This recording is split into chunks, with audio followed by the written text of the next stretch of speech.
Talvez você já tenha notado que alguns aparelhos eletrônicos possuem botões de liga e desliga, mas também possuem um famoso comando que nós, seres humanos, às vezes nos acostumamos a utilizar para a nossa vida, no nosso dia a dia. Esse botão, esse comando chama-se automático. Será que você já teve aquela sensação de estar vivendo no automático? Acorda, trabalha, resolve problemas, cumpre compromissos, atende expectativas, na maioria das vezes dos outros, cuida da família, enfrenta dificuldades, mas em algum momento você sente dentro de você que algo está fora do lugar? Esse pode ser um dos primeiros sinais de que a vida está nos chamando, nos convidando para uma nova forma de viver. Não uma vida fora do mundo, nem uma vida distante das responsabilidades materiais, longe disso. Essa não é a proposta da vida, mas sim uma proposta para viver com mais consciência. Uma vida em que começamos a perceber que somos mais do que o nosso corpo, mais do que o nosso nome, mais do que a nossa profissão e muito mais do que os papéis sociais e responsabilidades que desempenhamos. Para lembrar, somos espíritos imortais vivendo uma experiência humana. Sejam todos muito bem-vindos e bem-vindas à Casa do Caminho da Caridade e Fraternidade. E no nosso vídeo de hoje nós vamos falar sobre viver como espírito. Viver como espírito não significa abandonar a vida material. Não é isso. Viver como espírito significa viver a vida material, porém com essa consciência espiritual. Nós continuamos trabalhando, pagando as contas, pagando os boletos, mantendo os nossos compromissos em dia, continuamos lidando com a família, com a saúde, com perdas, com responsabilidades, adversidades e desafios, mas passamos a olhar tudo isso de um outro lugar, por um outro prisma. Nesse lugar é onde a vida deixa de ser apenas uma sequência de acontecimentos externos que nos acontecem, no qual somos apenas coadjuvantes, e começa a ser compreendida como uma escola para o nosso espírito. Cada encontro, cada dificuldade, cada alegria, cada frustração, recomeço, ele passa a carregar uma pergunta. O que é que essa experiência está me ensinando? O que eu preciso aprender com essa situação? Essa pergunta ela muda muita coisa, porque quando vivemos apenas pela matéria, tendemos a enxergar esses acontecimentos como sucesso ou fracasso, ganho ou perda, vitória ou derrota, certo ou errado, sim ou não. Mas quando a gente começa a viver como espírito, percebemos que essas experiências não possuem apenas essa visão de dualidade, mas ela é sim algo muito maior, mais rica e mais profunda do que o nosso cérebro consegue assimilar naquele primeiro momento. Nem sempre esse processo ele acontece de forma tranquila. Podemos dizer que na maioria das vezes ele acontece através da dor, algumas outras vezes depois de uma perda, outras através de uma crise, ou por um cansaço profundo da vida que estamos levando. Às vezes esse processo ele vem através de uma inquietação que insiste em perguntar: será que a vida é só isso mesmo?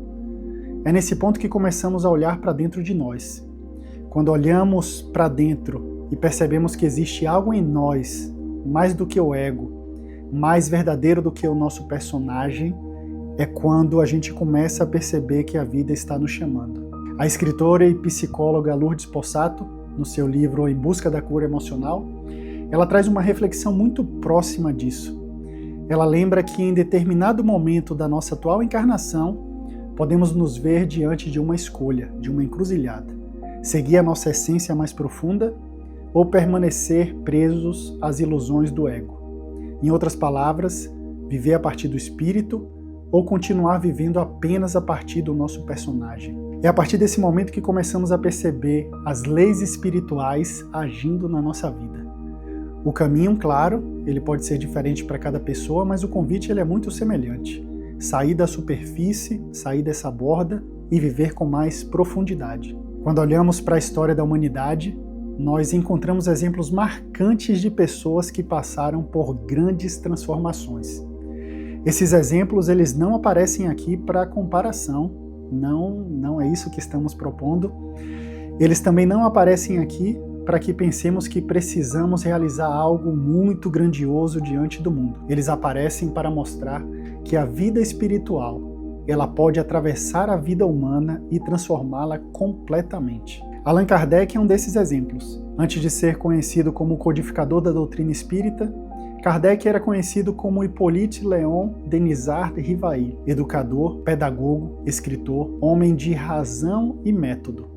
No século XIX, os fenômenos das chamadas mesas girantes chamavam a atenção na Europa e nos Estados Unidos. Muitas pessoas viam aquilo apenas com certa curiosidade.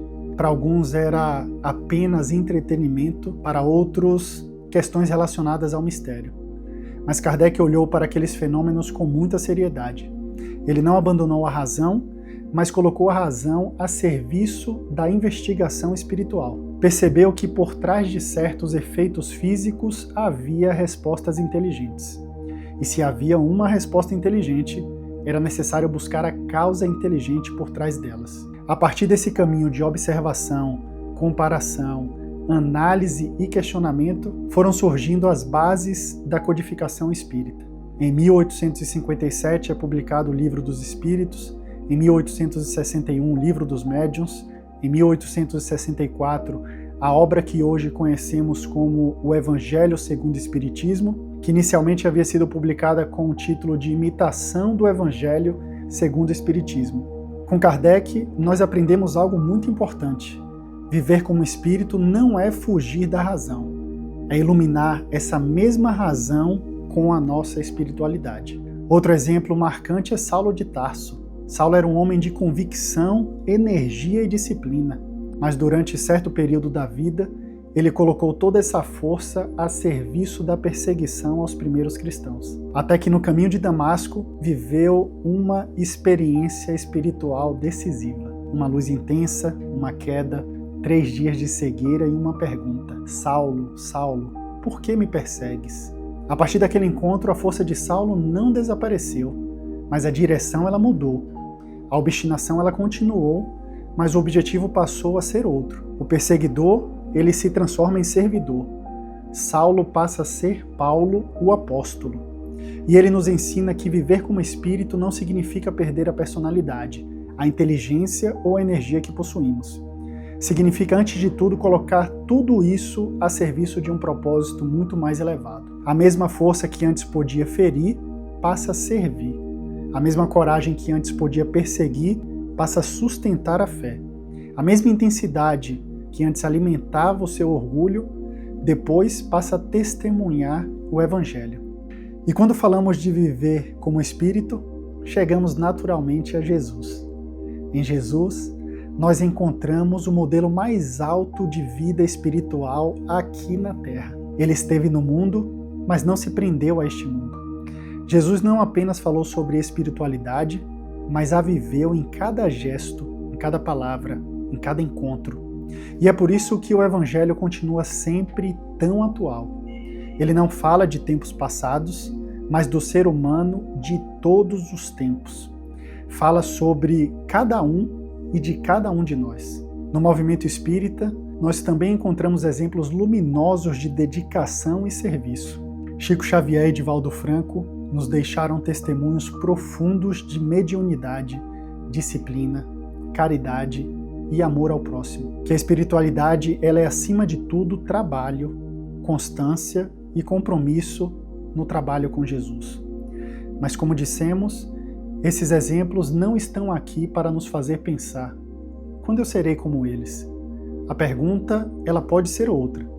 O que eu posso fazer agora, a partir de onde estou, com os recursos que já disponho, que já tenho, para viver com essa consciência?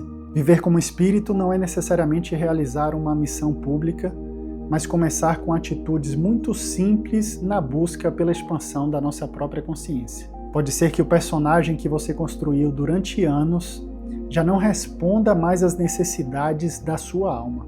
Isso claramente ele pode assustar, mas pode também ser um sinal de amadurecimento espiritual pela qual todos nós passamos. Nem toda mudança é fácil, mas muitas mudanças nos conduzem a uma vida muito mais verdadeira. E quando esse momento chega, talvez a pergunta de Paulo também possa ser a nossa: Senhor, que queres que eu faça?